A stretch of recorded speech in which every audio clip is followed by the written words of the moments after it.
Bonsoir à tous, ravi de vous retrouver en ce dimanche 5 mai sur Monaco Info. Toute l'actualité près de chez vous, entretiens, reportages, témoignages, vos prévisions météo à venir. Et dès le début de ce journal, nous allons nous intéresser au traditionnel concours international de bouquet, c'est le 55e du nom, suivi d'une grande page de sport avec notamment la victoire hier en football 4-1 de Monaco face à Clermont. Monaco qui conforte ainsi à 2 journées de la fin du championnat sa place de dauphin de Ligue 1, synonyme de qualification directe en Ligue des Champions. D'autres athlètes attendent, eux, avec impatience le rendez-vous olympique de Paris 2024, du 26 juillet au 11 août en France, et devraient passer pour la plupart par l'étape monégasque Hercules, le vendredi 12 juillet prochain. Le directeur du meeting, Jean-Pierre Chebel, évoquera cette édition des plus attendues. Le sport, la santé, le bien-être au travail. Pascal Palanca, la directrice de l'Office de la médecine du travail, sera avec nous dans quelques instants pour revenir sur le rôle prépondérant de la santé dans votre univers professionnel. La 55e édition du concours international de bouquet a eu lieu hier au Yacht Club de Monaco, placé sous le haut patronage de son Altesse Sérénissime, le Prince Albert II, et la présidence de son Altesse Royale, la Princesse de Hanovre. Le thème de cette année était « Mer et océan ». L'occasion pour les nombreux participants, jeunes comme plus âgés, de montrer toute leur créativité et leur talent. Le public, quant à lui, a pu observer les créations dès la fin d'après-midi et tout ce dimanche, tout au long de la journée. Reportage Justin Indel avec Alexa Vial et Camille Caloni. Ils sont 80 à s'être lancés dans la compétition. 80 participants provenant de différents horizons et concourant dans différentes catégories. Tous sont félicités par son Altesse Sérénissime le Prince Albert II et son Altesse Royale la Princesse de Hanovre. Tous ont concouru avec un thème général imposé. Le thème qui a été choisi par la Princesse de Hanovre était merveilleux parce que les mers et les océans étaient quelque chose de très sympathique et les compositions qui sont magnifiques. Il y a 25 prix, puis il y a des prix spéciaux qui sont 6 ou 8. Et la récompense ultime, celle qui prime la composition florale considérée comme étant la plus belle, n'est autre que le prix Princesse Grace de Monaco. Cette année, c'est une Italienne qui l'obtient. Sicuramente è un onore, un'onorificenza per noi che siamo qua del posto, che siamo della Liguria, che siamo vicino a queste zone, vicino a Montecarlo, per noi è molto per noi. Les prix spéciaux sont, eux, décernés par un jury spécial présidé par son Altesse Royale la Princesse de Hanovre et composé de personnalités du monde littéraire et artistique. Concernant les autres prix, c'est un jury officiel composé de juges, professeurs, auteurs internationaux et spécialistes de l'art floral qui s'en occupe. Du côté des participants, tous les âges sont représentés. Les plus jeunes sont nombreux, une vingtaine. Certains connaissaient leur première participation, d'autres une récompense venant s'ajouter à celle précédemment remportée lors d'éditions antérieures. C'est la 4e année que je participe à ce concours et j'ai jamais eu de prix, c'est toujours ma sœur. Du coup, je suis très contente d'avoir eu l'insigne d'or pour ce concours. La récompense, c'était la mention du jury. Et comment j'ai fait, c'est avec des hortensias, de la verveine pour les serviettes, du papyrus pour les parasols et du xamadou pour les palmiers. J'ai participé 4 fois et j'ai eu 4 fois un prix. Et ça fait plaisir? Oui. Pour ceux qui n'ont pas réussi à intégrer le palmarès de cette 55e édition, il leur reste une chose à faire, d'ores et déjà se préparer au 56e concours l'an prochain.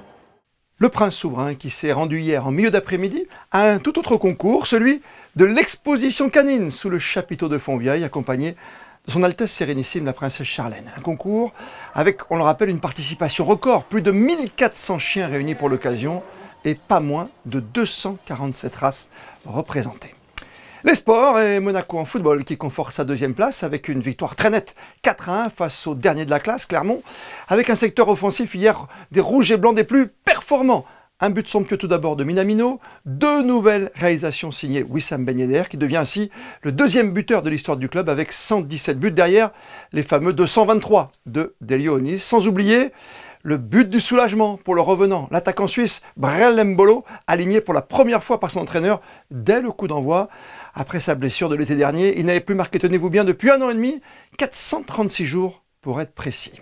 À 2 matchs du terme de la saison, plus que jamais, Monaco peut commencer à penser sérieusement à un retour en Ligue des Champions avec une qualification directe pour la plus convoitée des compétitions en matière de ballon rond. On en reparlera demain dans les experts du foot à 19h30 sur Monaco Info avec notre consultant David Ducci. La Formule 1 est derrière l'intouchable Max Verstappen, la belle 2e place lors de la course sprint hier de Miami de Charles Leclerc, le pilote Ferrari, 2e également à l'issue de la séance de qualification devant son coéquipier Carlos Sainz et derrière bien sûr l'indéboulonnable Red Bull de Verstappen. 6 épreuves, 6 pole positions. La belle performance du tennisman monégasque à l'Open d'Aix-en-Provence, Valentin Vachereau, bien en jambes depuis le début de l'année avec déjà 3 succès dans les tournois Challenger. Son parcours à Aix, cette semaine, l'a conduit jusqu'au stade des demi-finales et une défaite 3-6, 6-1, 6-3 face au Chilien Alejandro Tabilo. Valentin Vachereau, qui en quart avait pris le meilleur sur le tout dernier Français en lice, Richard Gasquet, sur le score de 6-3, 6-4. Important pour son classement qui le rapproche de la 100e place mondiale, lui qui était 131 juste avant ce tournoi. Alors que la Roca Team jouera ce mercredi soir à Gaston-Médecin son avenir en Euroleague, avec un 5e match décisif que l'on attend tous avec ferveur et impatience face à Fenerbahçe à 19h, hier, les espoirs de la SM Basket ont fait, eux, un pas de plus vers le trophée du futur de fin de saison. Pour l'avant-dernière journée de ce championnat, ils se sont imposés à la maison 78-71 face aux espoirs de Cholet. Un match qui avait d'ailleurs une saveur particulière pour la Roca Team. Le récit de Théo Schumer et Alex Avial. C'était une victoire attendue pour les espoirs de Monaco, mais qui n'est pas passée très loin pour les espoirs de Cholet. Hier après-midi, sur le parquet de Gaston-Médecin, les Choletais n'ont pas su contrer l'habileté des Monégasques. L'équipe du Rocher, déjà vainqueur du match aller, est restée fidèle à son excellente 3e position au classement. Les espoirs de Cholet, 7e au championnat, parviennent tout de même à créer la surprise avec un 4e quart-temps exceptionnel. Pas moins de 24 points récoltés en seulement 8 minutes contre 9 pour Monaco. Mais ce sont bien les Monégasques qui finissent par l'emporter à l'arrivée à 78 contre 71. Bref, un sacré match à rebondissement. C'est vrai que c'était extrêmement difficile parce qu'on arrive à avoir un capital de plus 17 je crois dans la 2e mi-temps. Mais on sait qu'on a eu énormément de mal à obtenir des lancers francs et je ne voudrais pas parler du corps arbitral, mais c'est vrai qu'on a eu du mal à obtenir ce qu'on voulait. Et donc pour le coup, on savait que c'est une équipe qui est capable de revenir et c'est quasiment le même scénario qu'au match aller où on avait beaucoup d'avance et ils reviennent parce qu'ils ont une équipe de snipers, des garçons qui sont très très adroits à longue distance. Donc on sait que même un plus 15, on n'est jamais à l'abri avec cette équipe très jeune et talentueuse. Et ce dernier match à domicile avait une saveur particulière pour les espoirs de la Roca Team puisque c'était aussi le dernier de son capitaine Nicolas Vanel. Le numéro 5 termine son cursus et a droit à la fin à un moment de félicitations. Avec cette victoire, la conclusion n'en est que plus belle. Forcément, ça fait très plaisir.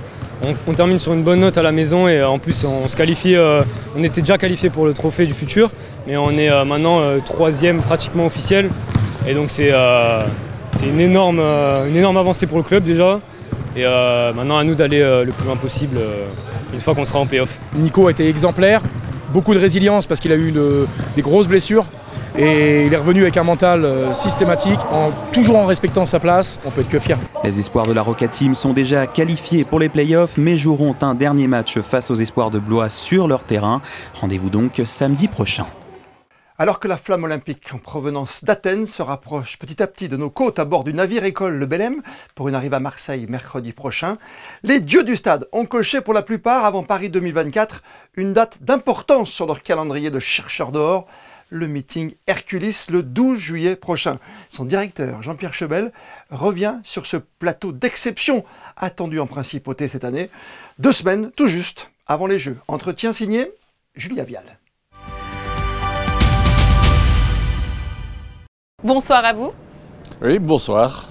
Une première question autour de l'organisation de ce grand événement d'athlétisme. Comment se prépare cette édition 2024 qui aura lieu dans un peu plus de 2 mois ? Les préparations se passent bien, vous avez raison, c'est maintenant 2 mois, donc on est dans le compte à rebours, mais tout se passe bien, tout va bien. Son positionnement dans le calendrier juste avant les Jeux Olympiques donne une importance particulière à l'événement. Quels seront justement les enjeux de cette étape ? En effet, vous avez raison, on est avant les Jeux Olympiques de Paris. Après nous, il y aura le meeting de Londres. Avant nous, le meeting de Paris. Et juste avant, les sélections de différents pays pour justement qualifier les athlètes aux Jeux Olympiques de Paris. Donc, ce sera vraiment les derniers réglages avant cette compétition majeure. Gianmarco Tamberi, le champion du monde et olympique en titre du saut en hauteur, sera présent au stade Louis II le 12 juillet. Parlez-nous un petit peu de ces stars qui participeront à l'événement. Alors au niveau plateau, c'est vrai qu'on peut dire qu'on en est dans les balbutiements parce que la saison d'athlétisme vient à peine de commencer. Seulement 2 meetings de la Diamond League ont eu lieu. Donc je veux dire au niveau plateau d'athlètes, on commence en effet à faire nos premières invitations. Mais vous avez tout à fait raison, on voulait s'assurer, puisqu'on a cette année la hauteur des hommes, d'avoir la présence de l'Italien Tamberi, puisque comme vous le savez, on a un public italien qui est quand même assez important chez nous. Certains de ces athlètes vont venir chercher leur qualification pour les Jeux Olympiques à Monaco. Est-ce que les tickets auront été décrochés avant? Vous nous avez dit un petit mot tout à l'heure, mais réexpliquez-nous un petit peu comment ça va se passer. Alors pour moi, les tickets seront déjà faits puisque je dirais la clôture justement pour les Jeux Olympiques, c'est tout à fait fin juin. Donc pour moi, les tickets seront attribués. Mais par contre, c'est sûr que les athlètes, même s'ils sont qualifiés, ont besoin encore d'affiner leur préparation et donc sont friands de ces derniers meetings de préparation. Est-ce qu'on peut le dire, ça sera le vrai entraînement avant les Jeux Olympiques? Pour moi, oui, je pense que c'est de toute façon un entraînement très important et surtout, comme je dis, c'est la possibilité de voir en 2 heures et quart au stade Louis II ce qu'on verra sur Paris pendant une semaine. Donc c'est quand même un concentré, je dirais. Est-ce qu'il y aura des nouveautés pour cette édition 2024 du meeting Hercules? Oui, on est en train de songer sur peut-être une nouveauté sur le placement du sautoir en hauteur, mais je veux dire, c'est qu'un détail, sinon on regardera ce qui a bien fonctionné jusqu'à présent. Justement, ça fonctionne toujours bien puisque le meeting décroche chaque année des récompenses en termes d'organisation. C'est une vraie référence désormais sur le circuit.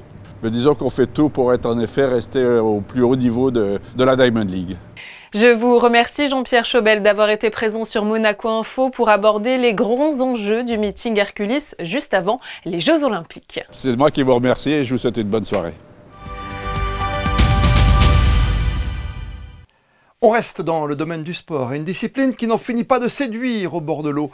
Le paddle avec désormais un système de location autonome de planches sur la plage du Laravoto et ce, à l'initiative de l'Académie de la mer de Pierre Frolat. Plus d'explications dans ce reportage signé Anaël Marquès et Arnaud Humbert. C'est au bout de la plage du Larvoto, sur les terrasses de l'Académie monégasque de la mer, que se trouve un dispositif plutôt original, un système de location en libre service de planches de stand-up paddle. C'est une location de paddle en libre accès. C'est une grosse boîte en fait où sont entreposés des paddles avec des gilets, une pagaie. Et les gens téléchargent une application, ils scannent le QR code qui est sur la boîte. Et ensuite, ils choisissent un box où est entreposé le matériel et ils louent le matériel pour 1 heure. Le système fonctionne donc sur le même principe que les vélos en libre accès, disponibles en principauté, sauf qu'ici, il n'est pas question de pédaler, mais de glisser sur les vagues, en toute autonomie et toute l'année. La boîte est en libre accès toute l'année sur la plage. Nous, on a la possibilité de la fermer quand il y a du mauvais temps, par exemple, ou qu'il y a des travaux sur la plage. Mais sinon, c'est ouvert toute l'année, du lever du soleil au coucher du soleil. Pour le prix de la location, comptez une vingtaine d'euros l'heure. Maintenant, tous à vos planches et pagaies, les vagues du Larvoto n'attendent plus que vous. On va évoquer maintenant le bien-être en entreprise avec en début de semaine une journée bien particulière, la journée mondiale de la sécurité et de la santé au travail. Pour en savoir plus sur ce sujet d'importance, gros plan sur l'action de l'Office de la médecine du travail à Monaco, Julia Vial a reçu pour l'occasion sa directrice, Pascale Palanca. Bonsoir Pascale Palanca. Bonsoir Julia. Quel rôle central joue finalement l'Office de la médecine du travail en principauté? L'Office de la médecine du travail, l'OMT, c'est vraiment le service qui assure le suivi santé-travail des fonctionnaires, agents de l'État et des salariés. Il assure sa mission par le biais des visites médicales. Et l'objectif, c'est d'éviter toute altération de la santé, de l'état de santé du salarié. Mais il est aussi le conseil de l'employeur et du salarié, parce que les médecins et l'équipe va sur les postes de travail ou sur les sites travail, sur les chantiers, pour évaluer les risques et travailler ensemble sur les conditions de travail. L'OMT a d'ailleurs réalisé en 2023 plus de 28 000 visites médicales. Parlez-nous un petit peu de l'équipe, de toute l'équipe qui les réalise. L'équipe, dans sa globalité, c'est plus de 46 personnes. Et en fait, c'est 17 médecins du travail accompagnés d'une auxiliaire. Je pense que tout le monde connaît un petit peu dans les salariés ou les employeurs le fonctionnement. Il y a là cette visite où on rencontre d'abord l'auxiliaire qui fait des premiers examens et met à jour le dossier administratif. Et après, il y a l'échange avec le médecin du travail et qui renvoie aussi sur des examens complémentaires à réaliser en fonction des risques auxquels sont exposés les salariés. Ça peut être des mesures de bruit quand on travaille dans un environnement bruyant, ça peut être... De toute manière, il y a toujours le visiotest, il y a tout un ensemble d'examens complémentaires. Ça, c'est vraiment l'équipe médicale, sachant qu'aujourd'hui, nous avons aussi des infirmières santé-travail qui ont été formées, qui peuvent réaliser des entretiens infirmiers en complément des visites réalisées par les médecins.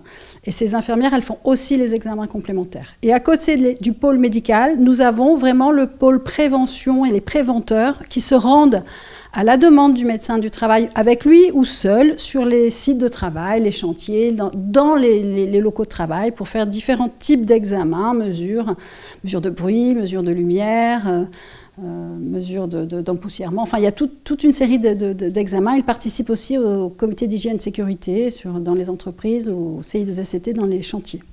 Vous parliez des examens complémentaires qui sont réalisés en fonction des métiers et des potentiels risques qu'ils comportent. Quels sont peut-être les secteurs, les métiers sur lesquels votre attention est encore plus vive? Alors, plus que des métiers, notre loi sur l'Office de la médecine du travail parle de postes à risque. En définissant les postes à risque comme étant les postes qui exposent à certains agents biologiques, chimiques, bactériologiques ou avec des contraintes particulières. Ça va être les métiers hyperbares, tout ce qui est travail en hauteur, les ports d'armes, les agents IGH, tout ce qui est conduite de véhicules. Donc on va définir vraiment quels sont les postes à risque. Donc après qu'on va retrouver dans différents secteurs, le bâtiment, l'industrie... Et fonction de l'exposition au risque, le salarié va avoir un suivi médical particulier, notamment avec une visite d'embauche quand on est sur un poste à risque qui est préalable à l'embauche. Alors que quand on est sur un poste qui n'est pas à risque, on remplit un questionnaire et la visite se fait un petit peu plus au fil de la réalisation du travail dans un délai qui, fonction des postes, se fait dans les 6 mois ou peut se faire dans les 3 ans. Donc c'est vraiment par rapport au poste à risque qu'on appréhende le suivi. Vous nous avez parlé également rapidement de ce rôle de conseil en termes de sécurité et de prévention. Vraiment, le but, je voudrais qu'on le rappelle, c'est toujours de favoriser la santé et le bien-être global sur les lieux de travail. C'est ça la priorité. Oui, vraiment, la médecine du travail, c'est une médecine préventive. On ne réalise pas de soins. L'objectif, c'est vraiment de connaître, les médecins du travail doivent connaître les lieux de travail pour pouvoir donner des conseils aux employeurs et aux salariés en fonction de l'exposition. Et donc, du coup, il y a cette présence sur le lieu de travail qui est complémentaire et indispensable par rapport à la visite. Je pense aussi à la santé mentale qui est de plus en plus abordée au sein même du travail. Est-ce que vous y êtes confrontés aussi ? Oui, bien sûr. Nous, alors, la loi, elle dit bien que l'objectif de l'OMT, c'est de prévenir l'altération de la santé, aussi bien physique que mentale. Les médecins y sont confrontés. Aujourd'hui, les risques RPS sont grandissants par les conditions de travail. Il y a du stress, il y a une certaine productivité qui est demandée. Après, voilà, l'objectif, c'est d'adapter, de former les salariés, d'avoir une organisation du travail qui permette que ça se passe dans de bonnes conditions. Eh bien, merci beaucoup à vous, Pascale Palanca, d'avoir été présente sur Monaco Info pour nous parler de toute l'action de l'Office de la médecine du travail en Principauté. Merci à vous. Pour la 4e fois depuis sa fondation en 1926, Monaco accueillait ce week-end la maintenance des pénitents, rassemblement exceptionnel de nombreux pénitents de France et de la Principauté. La maintenance a pour but d'établir des liens de coopération et d'entraide entre les différentes confréries et veille à ce qu'elles restent fidèles à leur triple vocation, sanctification personnelle, manifestation publique de la foi et participation active aux œuvres de charité. Après un concert hier soir, concert d'orgue dans la cathédrale de Monaco, ce matin avait lieu la procession derrière la bannière de la maintenance à travers les rues de Monaco-Ville, suivie de la messe pontificale à la cathédrale et le salut du Saint-Sacrement cet après-midi en la chapelle de la Miséricorde. La météo pour ces prochaines heures, c'est avec vous, Justin Adel.